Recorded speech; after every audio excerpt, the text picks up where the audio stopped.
আবার আইছো, আব্বার লাশ দেখতে আইছো। তুমি আমার ছোটবেলার সাথী রে কাইরে নিলি কেন? আমার ছোটবেলার সাথী রে বিরাছে।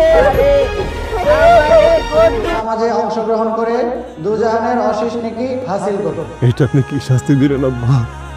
আমার চোখটা খুলে না আব্বা, এই যে দেখে মারি আব্বা। আপনার একবার একটু দেখেন, চমৎকার দরকার নাই, দরকার নাই, দরকার নাই।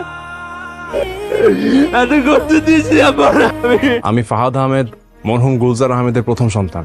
ওনার সঙ্গে যদি কারো কোনো দেনা পাওনা থাকে ওরা আমার সঙ্গে যোগাযোগ করবেন।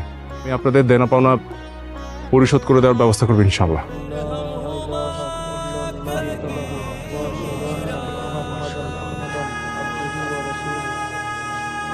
عليكم ولا الكبور